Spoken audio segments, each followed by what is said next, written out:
Sir വണക്കം. എന്ത് വേണം സാർ തേൻ വേണമാ സാർ? അല്ല തേൻ ഉണ്ടാവും തോന്നുന്നില്ല, ചോറ കറിയൊക്കെ ഉണ്ടാവില്ല, അത് വേണം. അല്ല സാർ അപ്പഴല്ല സാർ, ഇത് തേൻ കൂടെ സാറിന് തേൻ വേണമാ? തേൻ തായേ തായേ. ഹലോ, എന്താ ആരാ? തേൻ കൊണ്ടുവന്നു തായേ. ഇവിടെ തേനൊന്നും വേണ്ട, വീടിനകത്ത് കയറി വന്നോ തേൻ വിൽക്കുന്നത്.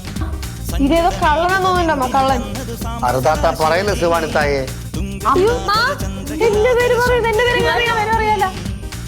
അമ്മ എനിക്ക് തോന്നുന്നേ നമ്മുടെ വീട്ടിലുള്ളവരുടെ ഡീറ്റെയിൽസ് ഒക്കെ അറിഞ്ഞു വെച്ചിട്ട് രാത്രി വന്ന് മോഷ്ടിക്കാനുള്ള പരിപാടിയായിരിക്കും. ലച്ചു, ലക്ഷ്മി തായേ, എന്നാ മനസ്സിലായില്ല തായേ?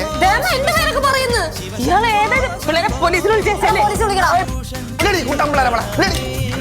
അയ്യോ ബാലു, അയ്യോ അച്ഛൻ, അയ്യോ ബാലുവായിരുന്നാ? കാലച്ച് മാറ്റിപ്പെട്ടവരാണ്. ഇല്ല, മനസ്സിലായില്ല. എത്ര കൊല്ലം നീ എന്നോട് ജീവിച്ചത്? എന്നിട്ട് കുറച്ച് മുഖത്ത് കരിവരെ തച്ചപ്പോ മനസ്സിലായില്ല. ഞാൻ ഇവിടെ നിൽക്കില്ല, ഞാൻ ചാവാൻ പോകും. ബാലു തമ്മിയുടെ മോനെ ഇങ്ങോട്ട് വാ.